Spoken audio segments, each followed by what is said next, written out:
someone at the other end of the spectrum. How's Kyle?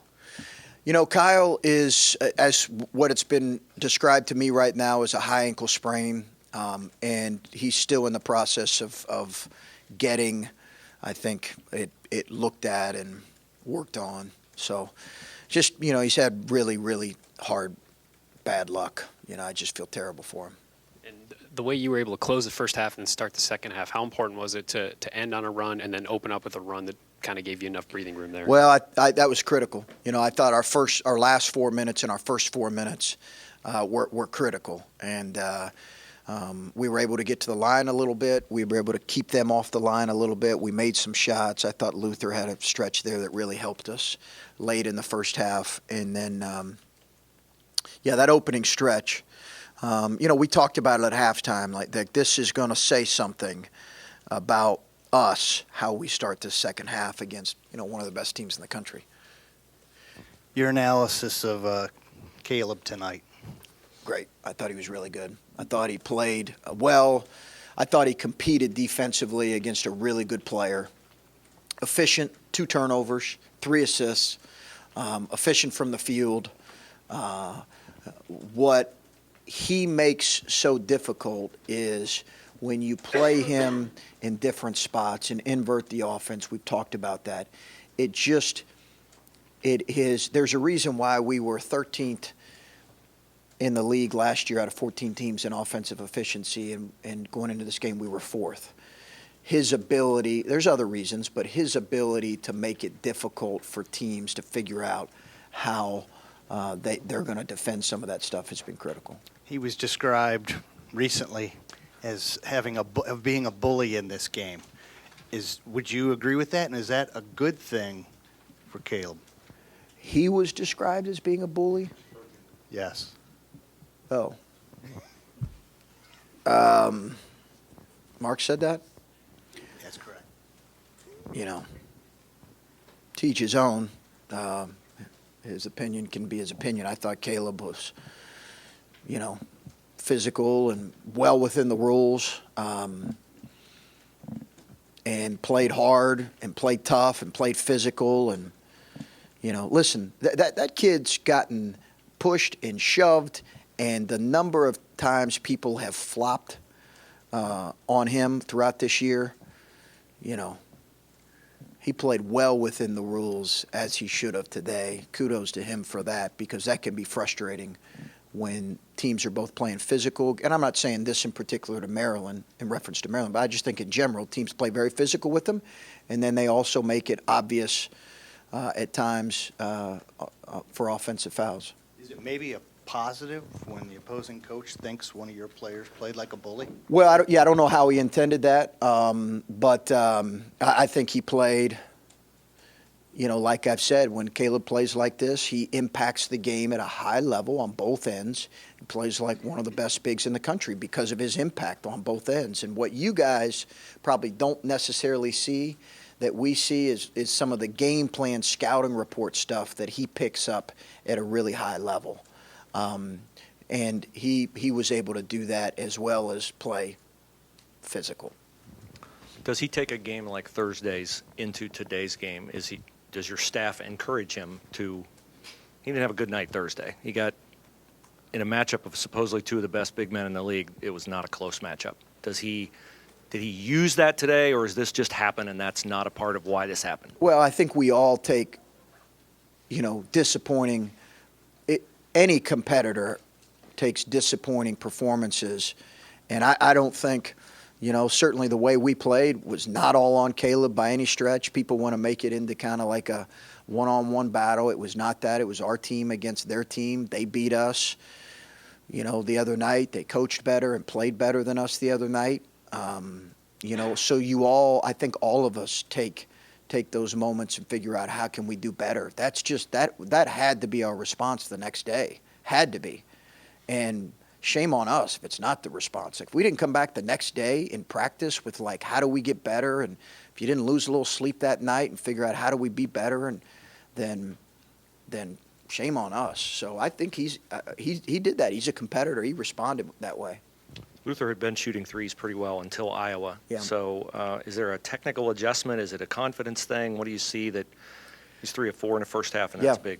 He had big threes, great confidence. They tried to, they went under a lot of those ball screens at times, and he was able to raise up and shoot it behind it, which was huge. I just think he's playing with a lot of confidence. I told him out there, we had lunch a couple weeks ago, and I realized he's the only player on our team that doesn't like BW3, or doesn't like wings. When we went out to lunch, so he, yeah, not everybody loves BW3s is great. All right, okay, God Almighty. Can we start over? Okay. Yeah. No. I love BW3s. All right, I love it. And I had a series of lunch meetings. I'm just saying he doesn't particularly love wings in general, but I love wings. And so we had a series of lunch meetings, and I remember saying to him, hey, there's going to be a game, Lou, where you're going to make a few threes. And at this point, it was, you guys kept bringing stats. What are you going to do with Luther? He's 1 for 30 in his last shot, last 4 games. And I just said that. It was after a frustrating game where I don't think he scored maybe at all. And I just said, hey, you're going to have a game. If you keep working and you stick with the process, you're going to have a game where you're the difference and your shot making is the difference. And it's a credit to that kid that he just has stuck with the process. Chris, when you see Kyle go down and knock it up right away, what's your immediate reaction given what he's been through? Is it the leg? That was my immediate reaction. Is it the stress reaction? And then, adjusting in this game and going forward, if he misses time, how do you make up for what he gives you when it's not, just pure statistics and things like that? I thought E.J. Liddell was critical in the second half. I thought E.J. Liddell was critical with offensive rebounding against the zone. And then he challenged a couple of their 3 attempts with a couple of their guys. So EJ will have to be that for us. I thought his minutes were critical, particularly rebounding against their zone. You had EJ was the only sub in the second half. Mm-hmm. Were you worried about the team getting dead-legged toward the end, or was it just out of necessity you had to do that? Yeah, I wasn't really worried. Yeah, I wasn't. I just, I know Andre played all 40 minutes and Caleb played 36, but big game. I know they want to be out there. If they'd have given me the fist, I probably would have taken them out. But I just felt like rolling with those 6 guys. A game like this, so much has happened to this team this year, and then you have a game like this on national television. Does this tell the players anything about all the preaching you talk about, focus and toughness, and then you get this? Yeah, I think it's a step forward. It's a step forward. I think the real question will be, how do we respond to this, going on the road where we've not performed well the last couple games, and what's going to be our response in practice? Are we going to somehow be complacent with this particular result, or are we going to have a good response in practice? I think that's going to really test the maturity of our group. We'll see. But we've had great wins this year. This is certainly one of them because we have tremendous respect for Maryland, their talent, how well they're coached. Tremendous respect for them. Defensively, Luther's done a pretty solid job against Anthony in the 2 games you guys played, but Anthony's really good at getting to the line. I guess, is there a way that you're coaching that when you have a guy who is skilled in that? He's so good at it. Yeah, he's so good at it. We emphasized it the last 2 days. He's just so good at getting to the line, throwing his body in there and getting angles and jumping into you and catching. And he's such a weapon with his shooting, and then he's got such great burst. The kid's been such a good player for 4 years. I can't wait to see him out of the league. I just thought Luther did his best to battle. He's a terrific talent. And then with his shooting, he kind of had the same, kind of roller coaster last year where he was making shots, then he wasn't making shots. And Yeah. he started to make them again. It's kind of been that same kind of trajectory with him. How are you coaching him, when he is in those low moments where he is 1 for 30, as you His game can't be defined by that. It never has been defined by that. He's got to be able to compete defensively. Stops competing defensively, if he stops rebounding, then we'll play somebody else. But he's been committed to that. He's got to keep working, got to keep a good attitude. Really happy for a kid like that who stayed with it. He didn't have these kind of moments for us late last year. Now, part of it was we weren't playing him as much, but he didn't respond with these kind of moments like he's responded this year as a sophomore. Just one more follow-up. Are you still looking for what Keyshawn was able to do for you guys in the last, a guy who can do that? I think we're getting a little more of that with Dwayne. A guy that can initiate the offense and make the right play and be a weapon and yet also move the ball. And CJ's been as solid as can be. CJ's been terrific, but we're getting a little bit of that with Dwayne. I know that you thought EJ's development was already important before Kyle had gone out, and Yeah. I think you were asked maybe a couple weeks ago about the needing in-season development. You had pointed like DJ was one of those guys that you were looking Yeah. for, but EJ is that guy too. How important is it down the stretch to really make this a consistent thing, what he's done in the past 2 games? He's just got to keep working. I thought his minutes today almost. I mean, he kept us in the game last with his scoring, but I thought his defense and his rebounding was better today even. And granted, it was limited minutes, and they were playing small. They were playing very small. They were playing Wiggins and 11 at the 4 a lot. So it was a tough matchup at times. But I thought, it's really critical that he just keeps growing and getting better. His rebounding stemmed the tide. His offensive rebounding, I thought, stemmed some momentum in this game. You guys shot 40% from 3.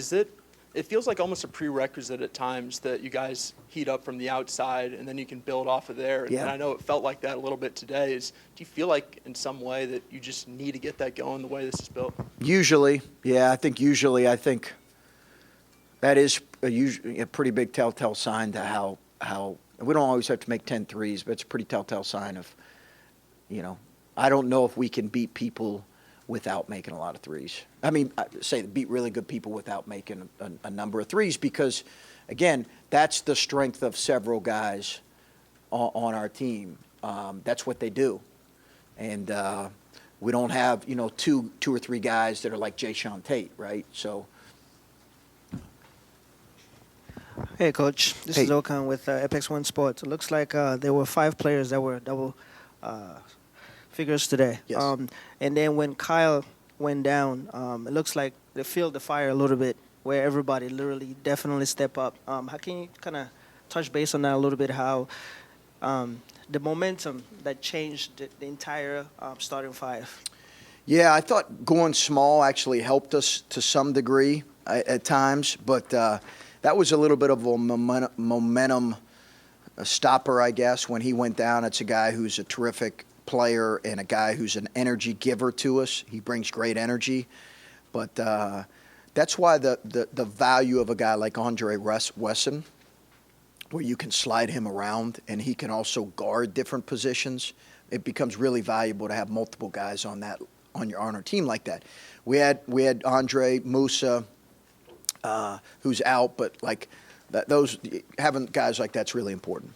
And I was really impressed with the rebounding. I was asking the players earlier. It looks like inside the paint also create a great atmosphere. What can you tell the guys going forward to keep that pace? Yeah, I thought that might have been the difference is our ability to get 13 offensive rebounds to their 6. We got some extra possession because they actually shot a better percentage, but offensive rebound was critical. They got it to within 3 with about 6 minutes left or something, and you guys responded. I think Caleb got a dunk, and Yes. Dwayne got a steal and got fouled, made a couple free throws. Because your ability at that stage, I mean, Yeah. it felt like it was going their way to close the game out.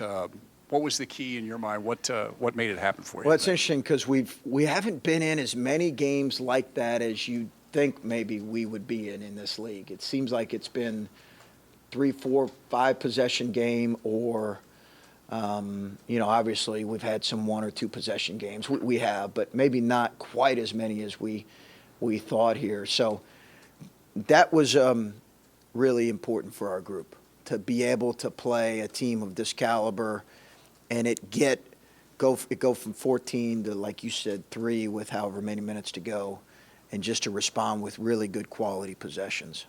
Is there any? Do you have any feel? You guys made free throws, which is a Yes. key point of closing the game out. Yes. As a coach, do you just sit there and gosh, I hope they go in. Do you have a feel for it? I Yes. mean, because it just changes game to game. You just hope. You just you just kind of hope. You try to get your better free throw shooters there as much as possible when you're closing the game out. That's really your job as a coach. And then it's, be confident up there, trust your stroke, enjoy the moment. Don't put too much pressure on yourself. But it's my job, it's our job to try to get the right guys there on the line. Chris, I know you're down a guard right now, but even before you guys lost DJ, you talked a lot about your sophomore guards having to develop and how important that'd be for you guys this year. Just where do you think both Luther and Dwayne are right now? This seemed like maybe one of the better games you've gotten from them playing well at the same time. I think they've taken real steps. The next step, the step for them has to be consistency, including on the road. That is the next step for all of us as a group. But that's really the sign of good players. Can you be consistent home and road? And we're not there yet. We're too inconsistent in our play as a group and some of our young guys. And I tried to give Luther credit for Cowan not having a made field goal until right before he went out, and he said, no, it wasn't just me. It was me and the help defense that he had. But I'm just curious, when you are preparing for Maryland, maybe this is too simplistic, but is it just like we have to stop Cowan and Sticks and see where it goes from there? Because you guys, even when you played there, you seemed like you did a decent job against both those guys. You just had to make shots. Today, obviously, you made shots, and you did a good job against both those guys. Yeah, they're more than that. Those two guys are critical. I thought Caleb did a great job on Sticks today. Great job on Jalen Smith, who's a fantastic player. I thought Luther did a really good job on Cowan, but Wiggins is really good. IL is a really good player. Morcell gives them so much with his kind of the way he plays. And then Dante Scott has performed well for him. I mean, there's a reason why they were, top 10 in the country. They've got a variety of guys, but it begins with those two guys. First game for me this year, so my questions are I going was to be just noticing that. more I hadn't ignorant seen than you here usual. You mentioned that coming out of halftime, you thought how we play in these first couple minutes of the second half is going to tell us something about who we are as a team. This game, beating a top 10 team, what did that tell you what you thought coming into the game, and then to do this and play like this? Does it tell you something about your team? I think I felt good about the look in our older guys' eyes, in our captain's eyes, when I said that. They were like shaking their head like, absolutely. Like this means like the tone we set right now in these first couple possessions, in these first 3 or 4 minutes, will say a lot about our maturity. If we relax the least little bit, those guys can go on an 8-0 run.